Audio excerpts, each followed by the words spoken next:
friends! Hello! Check it out! Fall Out Boy. It's time to talk about 4 of the cutest men on the planet. Want to know a fun fact? Fall Out Boy are my #1 favorite band of all time. They've been my favorite band since the year 2005. I'm not joking. From Under the Cork Tree was one of the first CDs that I ever bought when it came out. I was just a tiny little kid, a very little boy, who only really listened to popular rap music like Ludacris and Snoop Dogg beforehand. I was watching the MTV Saturday morning video countdown one day, or whatever it was called, and on my TV screen came a music video which featured a boy with antlers and a quirky pop rock band whose singer had a hat and big ol' sideburns. I had never seen anything like it before, and instantly I was hooked.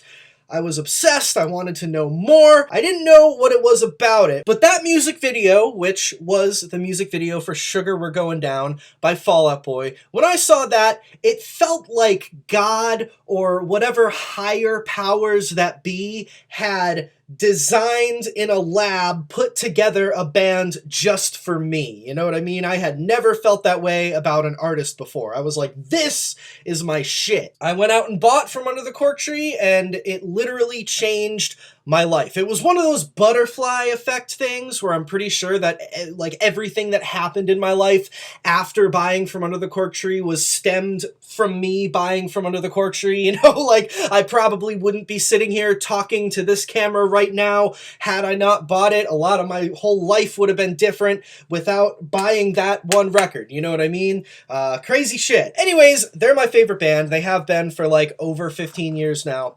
So now that we've nipped that in the bud, because sometimes people do ask me who my favorite band are. It's Fall Out Boy, and today we're going to be talking about them. So for full transparency, this video that I'm doing right now, this was originally supposed to be called The Rise of Fall Out Boy, the Take This to Your Grave era. It's going to be about their first album, Take This to Your Grave, and the whole, you know, whatever, era surrounding that. And there was going to be a little blurb at the beginning describing kind of their hardcore roots and their background playing in like late 90s vegan straight edge metalcore bands before starting Fall Out Boy. I got to writing the script for it, and it turns out their late 90s vegan straight edge hardcore, metallic hardcore roots run so deep and there's so much substance there that I ended up writing so much about it because there's so many cool little fun facts and then this led to this and this led to this type stuff that eventually this whole video ended up just being about their hardcore roots. So today we're gonna talk about, yes, the origins of Fall Out Boy and their late 90s vegan straight edge hardcore roots. And then in my next video, we're gonna talk about where that led to and the Take This to Your Grave era and the whole explosion of Fall Out Boy and whatnot. So come join me, friends, your man, the cozy representative, as we journey through the origins of Fall Out Boy, the 90s vegan straight edge metallic hardcore roots. Let's go! Hello, friends. Real quick, before we continue with the story of Fall Out Boy's hardcore origins, a couple quick things. First off, I want to give a big thank you to everybody who has signed up for my Patreon. Thank you all so much. If you're interested in supporting this channel further, or interested in getting exclusive videos on a weekly basis, or if you want to have me do a video review of your band, check out the link in the description of this video if you want to support me on Patreon. You know, any little bit goes a long way in helping support this channel, so it would be greatly appreciated, but if not, no biggie. Again, thanks to everybody who supports me on there. Also, last but certainly not least, I want to give a huge shout out and thank you to today's sponsor, Ride or Die Clothing. Ride or Die Clothing is an awesome clothing line out of Los Angeles, California. They're close personal friends of mine, and I back their products 100%. Cozy approved. They make dope clothes, like for example this shirt I'm wearing right now. Check it out, huh? As well as plenty of other super fresh shirts, hoodies, tote bags, booty shorts, you name it. If you want to update your personal swag and fill your closet with clothes that are reminiscent of the 2000s alternative scene, which I cover here on this channel, but with a modern twist, definitely get your hands on some Ride or Die. I mean, how sick are these clothes, am I right? If you want to pick up some of these awesome clothes, you can head on over to rideordieclothing.net. The link is down in the description. You can also go give them a follow at Ride or Die Brands on Instagram or Twitter to stay in the loop on new drops. So big thank you to Ride or Die for sponsoring, and also once again, huge thank you to my patrons. And with that out of the way, back to the origins of Fall Out Boy. Let's go. So, weirdly enough, the origins of emo pop rock legends Fall Out Boy can be traced all the way back to the year 1997, when a young Andrew Hurley, a Wisconsin native who was obsessed with classic vegan straight edge 90s pioneer metallic hardcore band Earth Crisis, joined a similar vegan straight-edge metallic hardcore band out of Chicago, Illinois, who were called Race Traitor. Andy joined as the drummer. Before Andy joined, Race Traitor were more of a noisy grindcore band when it came to their sound.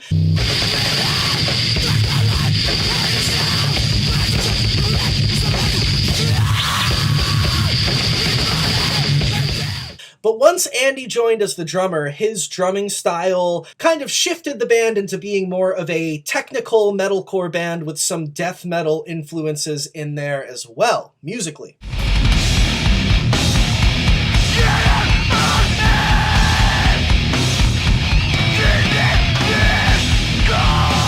Now, not only were Race Traitor a militant, vegan, straight-edge band at the time, they were also quite political and had a very radical take on racial politics, not only firmly standing against racism and against white supremacy, but also shining light on issues like systematic racism and white privilege way before these were more widely discussed topics in the musical underground. Race Traitor were very confrontational with their message, with vocalist Mani Mustofi often calling white members of the audience crackers, like, to their face in the audience, and stopping the music in the middle of their set to, like, talk to the crowd for, like, 3 whole minutes about systematic racism before going into their next song. Race Traitor were intense.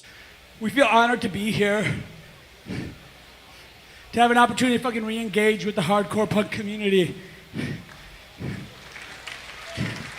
Because we think that if there's ever a time to be fucking quote-unquote woke, it's now.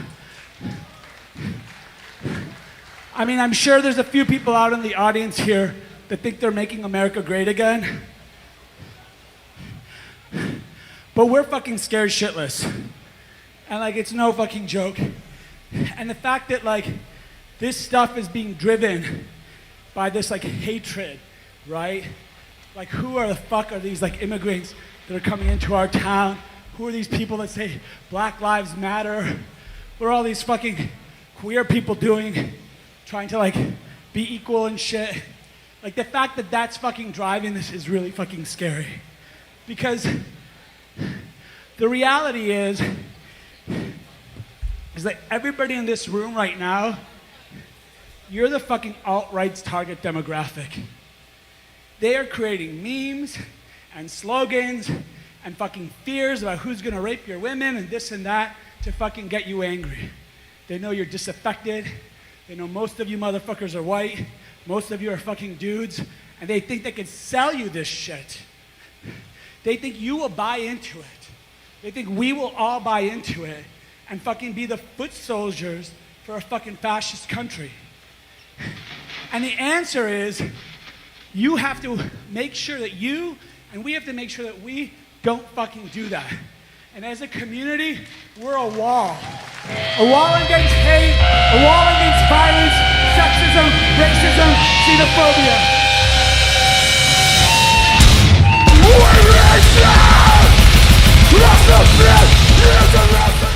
Andy Hurley played drums on their 1998 full-length record, which was titled Burn the Idol of the White Messiah, which was released through Uprising Records. A year later, in 1999, they also did a split EP with a band called Burn It Down, which came out on Trustkill Records. Anyways, so that's Race Traitor. Why am I bringing up Race Traitor? You know, Andy Hurley played drums in it, but how does this lead to Fall Out Boy? Well, you see, in this very same Midwestern 90s hardcore scene which the ever-polarizing Race Traitor existed in, also existed a young man who went by the name of Peter Wentz, who was, for lack of a better term, a huge scenester. He went to all the shows, was friends with everybody in the scene, what have you. Here's a clip of an 18-year-old Pete Wentz rocking the goofiest outfit of all time with gigantic pants that were ever prevalent in the fashion of 90s hardcore to boot, playing bass for another vegan straight-edge metalcore band from Chicago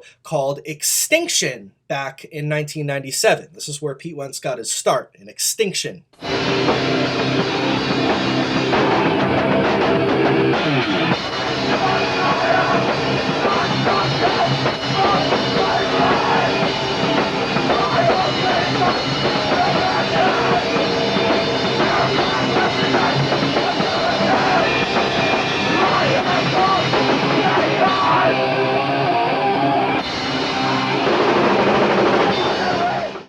That song was about how the American dream to us is a lie.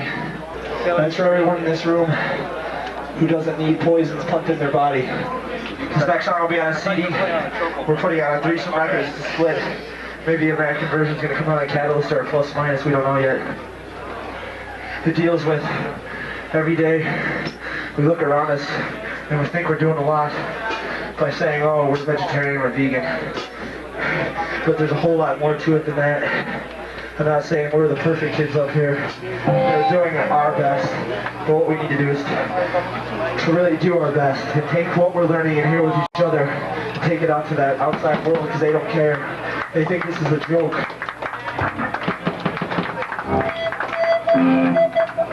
This is called Trade.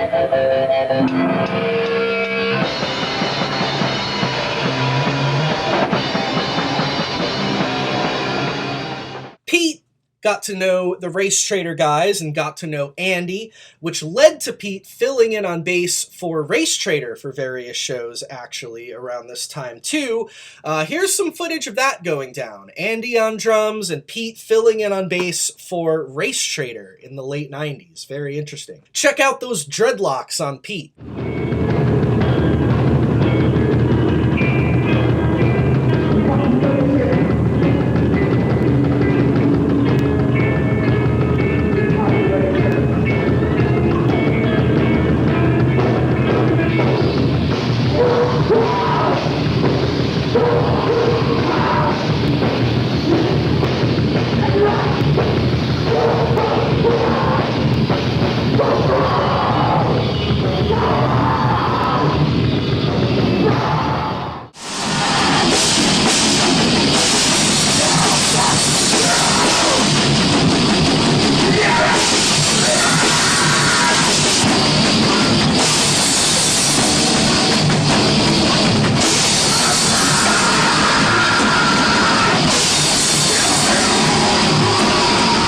So, come the year 2000, Pete Wentz formed a new band where he assumed the role as lead vocalist, lead screamer, as it were. The band at the time was called Novena, and believe it or not, originally featured Andy Hurley on bass. Here is some rare footage of Novena with Pete on vocals, Andy on bass, playing their first show at the Fireside Bowl in Chicago in April of 2000. Pretty freaking neat.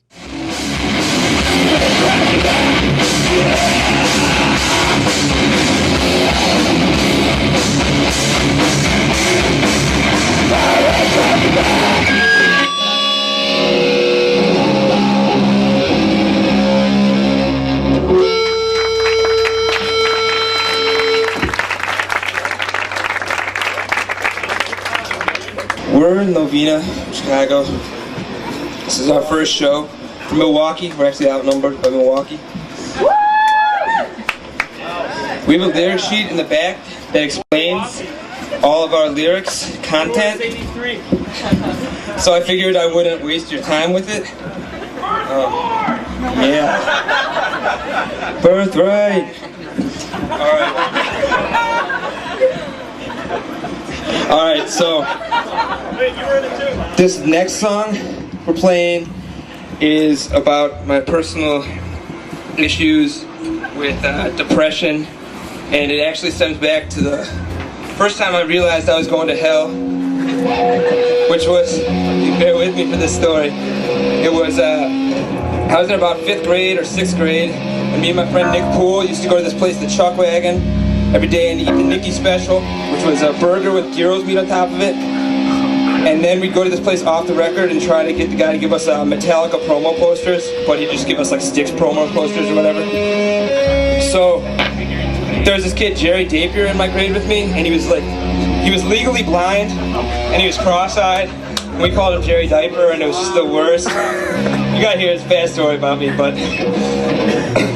So me and my friend Nick Poole decided we wanted to go out and eat and get some records or whatever. So we made a fake magazine in the lines of a Circus magazine, but it was really shitty because we just cut out pages of Circus and then drew pictures of like Axl Rose in. And we put in a Cheap Trick tape live at the Budokan and sold it to the kid for something like $12.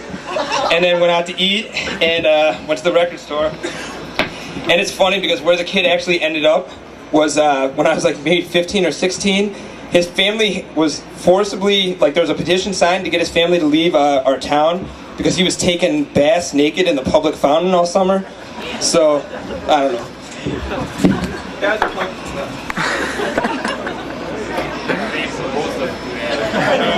I'd be tossing it. So this is actually about, not about Jerry Dapier, but it's about my own personal issues with it. Give me a riff that I'm playing. Alright, and I'm going to ask my friend Money from Race Traitor, Money Trader, to come up and sing a part.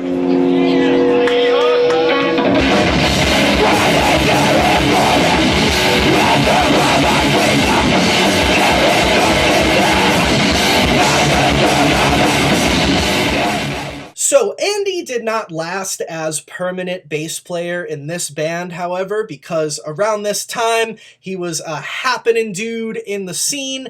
He was also now drumming for a blackened death metal-y kind of hardcore band called Kill the Slave Master, yet another vegan straight edge band from Wisconsin. They put out one EP called Artisans of Dominion Part 1 in 1999. Check it out.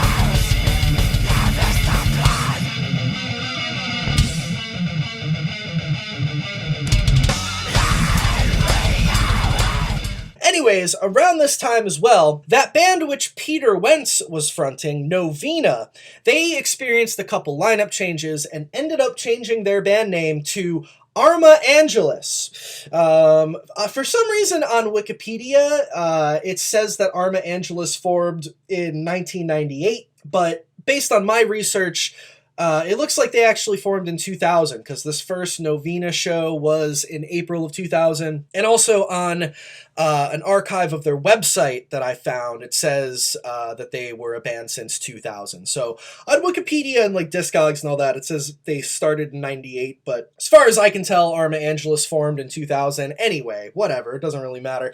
So Arma Angelus, they had a bunch of different lineup changes over their brief time as a band in the early aughts, notably featuring Tim McIlrath on bass early on, who later went on to front the band Rise Against. Pretty cool. Tim McIlrath was eventually replaced by a guy named Chris Gutierrez on bass, also known as Hey Chris in the Fall Out Boy fandom. We'll get to that later.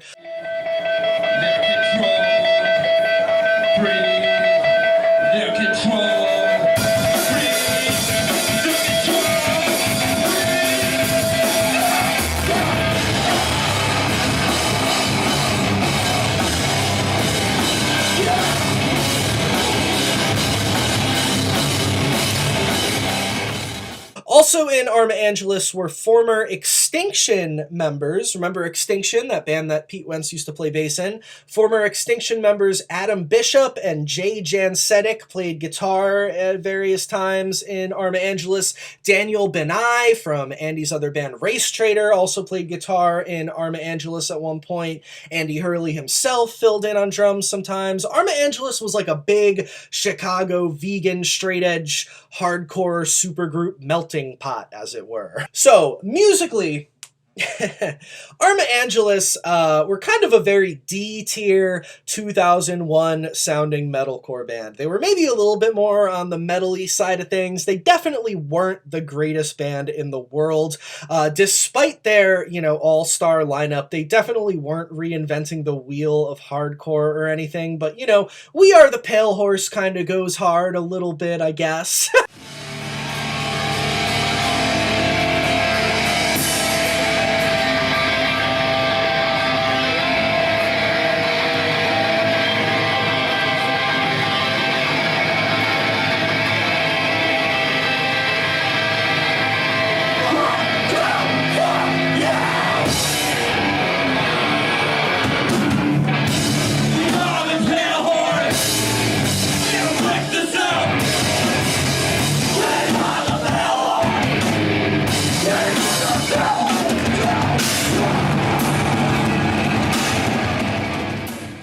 Angelus's debut EP called The Grave End of the Shovel was released in 2000 through Happy Couples Never Last Records. I personally really like the album artwork on this EP and the art design of the EP a whole lot. I like the artwork more than I like the freaking music on this thing.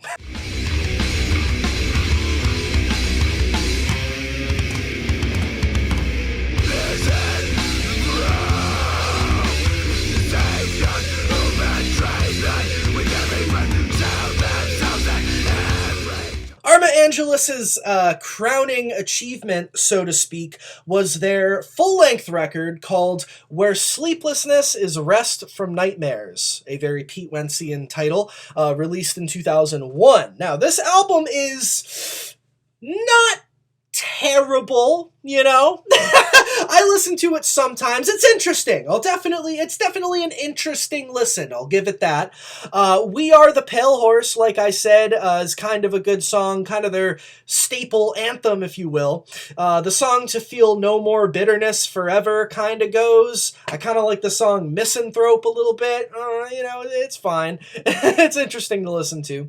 I mean, they were certainly no Converge, but not a bad contribution to the 2001 metallic hardcore canon, I suppose. So, Arma Angelus, despite their music or whatever, all things considered, they were really in the right place at the right time for an up-and-coming metalcore band in 2001. I mean, for example, this album was produced by the legendary funny man Adam D from Killswitch Engage. It was also released on prominent heavy label Eulogy Records. They were definitely in the cut, right? Right time, right place. Despite this, Arma Angelus as a whole failed to pick up steam. This album was not a huge success. They were having trouble making their thing happen, and the future didn't really look quite bright for Arma Angelus after the release of Where Sleeplessness is Rest from Nightmares. I mean, let's be real. Let's look at the bigger picture here, right? 2001 saw some impressive releases by up-and-coming metallic hardcore bands in the same world as Arma Angelus. For example, Last Night in Town by Every Time I Die came out that year. Freaking Jane Doe by freaking Converge was put out in 2001. Killswitch Engage, we're just getting going. Dillinger Escape Plan. I mean, let's be real. Arma Angelus didn't hold a candle to that shit, And come 2000, Arma Angelus disbanded. They broke up. We are on to Arma Angelus. Tonight is our last show. Alright, this is going to be our last show on the face of the planet. This is for everybody in this room who's still fucking traitors. Because traitors, get your fucking fist in the air on this song. We've always been a Chicago traitors band and we always will. Breathe. Get control. Breathe. Get control. Breathe. Get control. Breathe. Get control.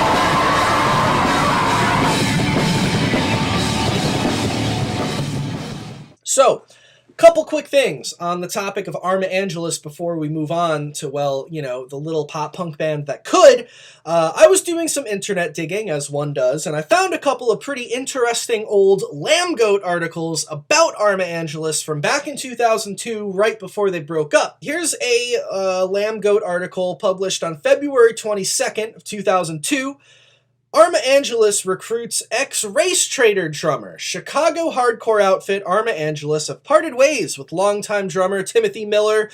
Reasons for the split haven't been revealed, but the band has replaced him with Andy Hurley, formerly of Race Traitor and Kill the Slave Master. Whoa! The band will be entering the studio in March to record a few tracks, followed by touring this spring and summer. Here's another Lambgoat article I found. On June 9th of 2002, Arma Angelus calling it quits.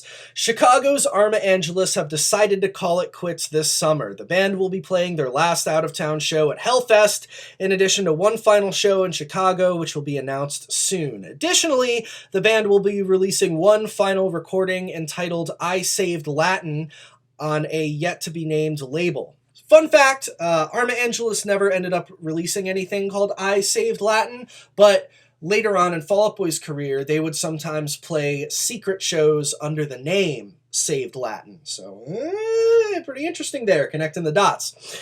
Here's a statement from the band regarding their breakup. The goal of Arma Angelus was to express and stimulate discourse within the punk and hardcore community and to express our distaste for apathy and uncaring, which we felt had become ideals within the community. Recently, we have felt as though we came to a standstill. As a band that always functioned on being uncool and negative energy, we have been through what could be considered a revolving door lineup, and it has taken its toll. We have recently found ourselves becoming more and more busy with other projects and having less time for Arma. Members have now gone on to other hardcore projects, including The Kill Pill and The Killing Tree. And two more punk projects, Rise Against and Fall Out Boy. So this is not the last you will hear of us.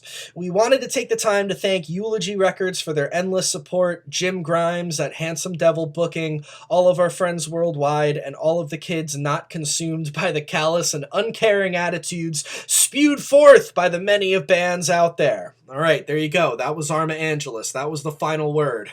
They were done. To this day, Andy Hurley has still remained true and remained very close to his hardcore roots. He's still vegan and still straight edge to this day and is actually still a member of Race Traitor to this day.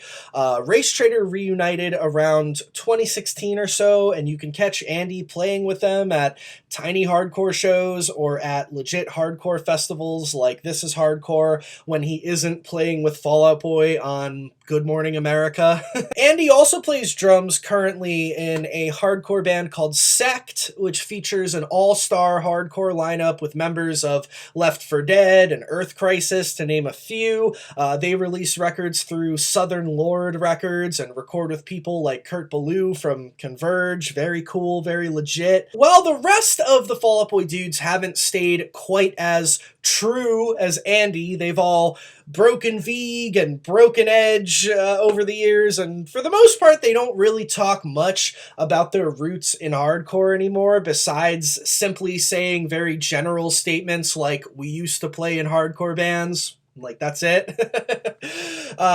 You know, Pete Wentz doesn't really talk about Arma Angelus much these days, but I want to end this video off with one of the last times and the most recent times I've heard Pete Wentz really talk about and reflect on Arma Angelus in detail, which actually comes from a 2009 blog post, I believe from his old live journal or one of Pete's many old blogs. Either way, it's definitely Pete and it's definitely from 2009. He said the following about his days as a hardcore kid playing in Arma Angelus from a retrospective standpoint. And with this blog post from Pete, I'm going to end this video off here. So thank you very much for watching. I hope you enjoyed this. Please subscribe to my channel if you haven't. I will see you again in the future. Stay tuned for what this video was supposed to be, which is a full video about the Take This to Your Grave era of Fall Out Boy.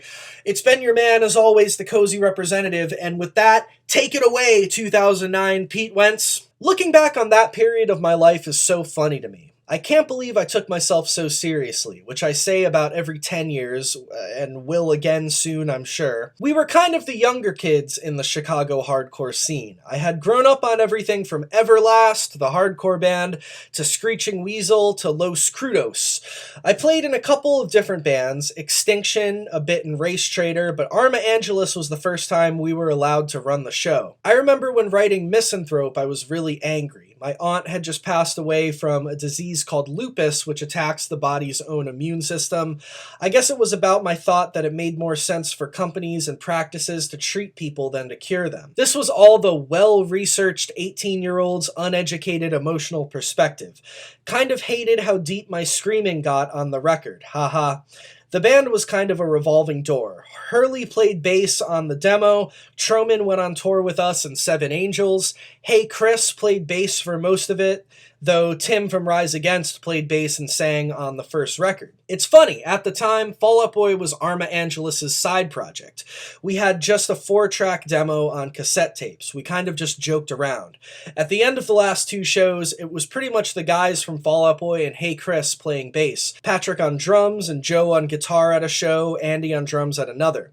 We stopped doing Arma after a while, not because Fall Out Boy got big, we hadn't at all, but I think I got tired of screaming every night, and I definitely got tired of a scene where there were a lot of people just yelling, "Mosh, you," into a microphone. It's funny, we still write Fall Out Boy songs like we wrote hardcore songs, only there is more thought put into the melodies, I guess. I always look back on Arma with a fondness. Fun van tours, got the chance to play Hellfest and even CBGB's, from which Hey Chris stole urinal cakes.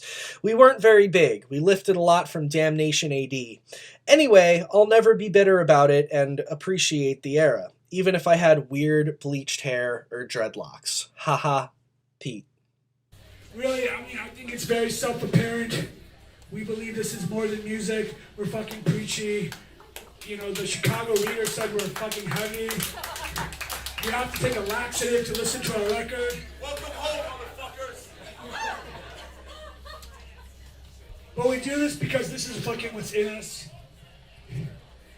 This isn't fucking driven by hate. It's driven by fucking optimism. Optimism that we see in you. We hope we see in ourselves. It's time to listen. Listen to the women that are fucking fighting for their liberation. Listen to the community of colors that are fucking fighting the cops, the police, the border patrol. Listen to the fascists that are 40% of this fucking electorate. That's some scary shit. Those are people that believe in fucking locking people up because of who they are, because of what God they pray to. Those are people that cheer when their fucking candidate talks about torturing human beings. We have to be the fucking resistance because nobody else is there. And it's time for fucking paying attention, finding the community, making the fucking connection. This goes out to all of you. It goes out particularly, it goes out to the Gray family and all their loved ones at this time. We're with you. No kills fear. No kills fear.